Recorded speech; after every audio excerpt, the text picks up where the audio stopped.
Magan. I'm the president of Local 640, IATSE, Nassau and Suffolk County, and New York. I've been president for the last 3 years and responsible for negotiating contracts with all the major exhibitors on Long Island. The kind of work that Local 640 primarily does is the motion picture machine operators in all the major theaters across Nassau and Suffolk County. We operate the movies. We show the movies and run the projectors upstairs in the booth. We've been doing that on Long Island for 75 years, and we have the vast majority of the theaters are covered with our people who are responsible for the motion picture machine operation. How many members are in the union? At this time, we have approximately 80 members who are actively working, and a little over 100 who are, some are retired and are not working at this time due to either they've changed occupations, but they still keep their membership cards up. Well, the majority of the guys of the 80 that are active are full-time operators. They work anywhere from 50 hours or less, occasionally a little bit more, but not too often anymore. And we used to cover all the operating hours in the theater. Over the past few years, the theaters have cut back on operations and have brought in either ushers or supervisors who run the machines when we're not on location. Caused a little bit of a problem, a little bit of difficulty, but so far we've been able to maintain the majority of the hours in most of the houses. That's beginning to change though very quickly. Well, what's happening is that what's happening within the industry at this time is that the exhibitors are saying that they don't require professionals to operate the motion picture machinery. As a result, they are slowly but surely cutting back our work hours and taking over some of those work hours with supervisory personnel, non-union personnel. It's my contention that they can't do the job as well as we do it, and that leads to a lot of problems with the presentations of the films.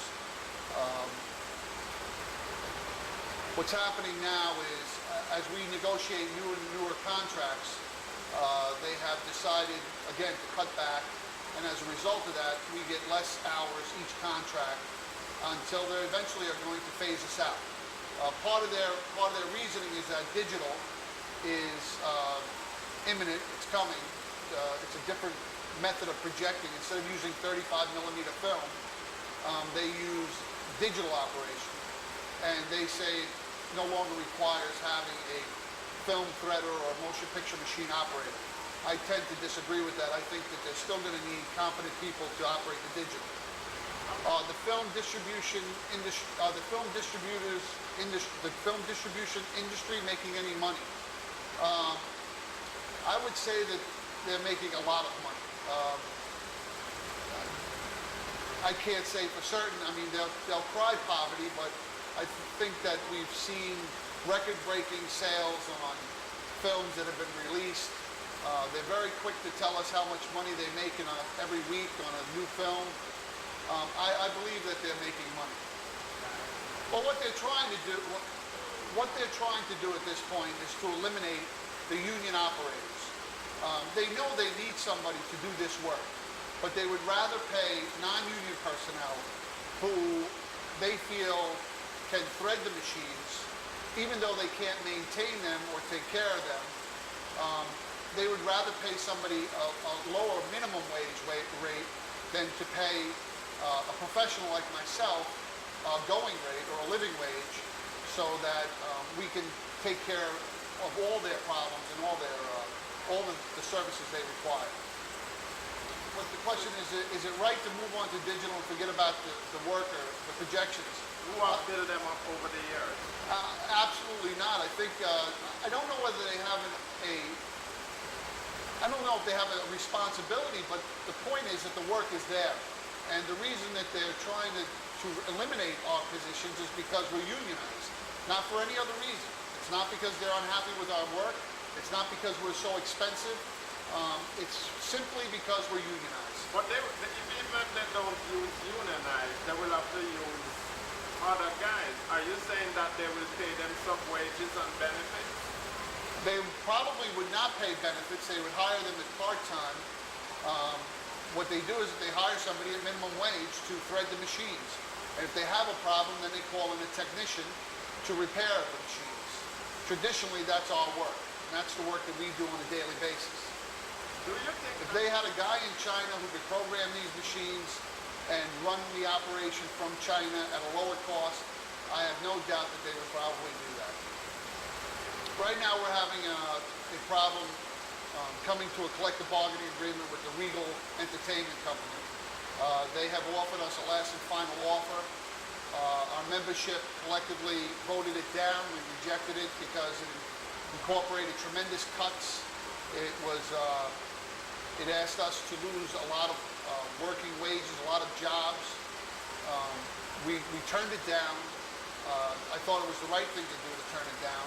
And now the company has implemented that contract regardless of our rejection, even though we wish to continue to negotiate and try to come to some sort of a collective bargaining agreement. They have steadfastly refused to.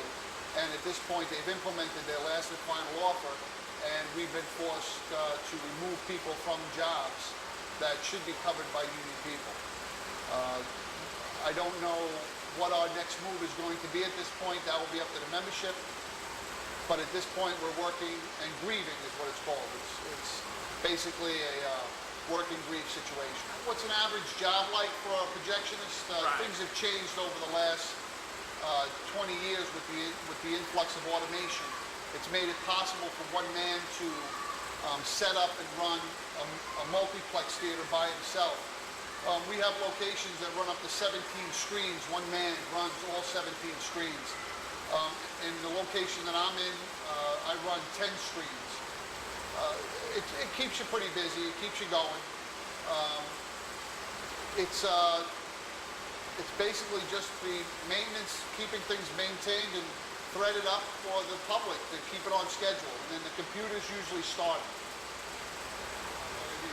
You want to know about how much guys love their job? Well, yeah, you have to love the industry. In order to do this is a solitary kind of work. Traditionally, it used to be one man in a room showing 20-minute reels and doing changeovers. With the automation, it's given us 10 screens, 17 screens, whatever the case may be. But we take a certain pride in our work. We're part of the film industry. Directors, producers, actors get paid millions and millions of dollars, and the success of their film getting to the public comes down to our operations. So we take a great deal of pride in what we do. And many of the men will profess a certain love for what they do. We're part of Hollywood. In a certain way, we're the final stage before it gets to the public. If we mess up, the public doesn't see all the work and money and all the things that this a writer or a screenwriter has put out there for the world to see. We're really the last step before it actually gets to the public. And personally, I think we're a pretty important step.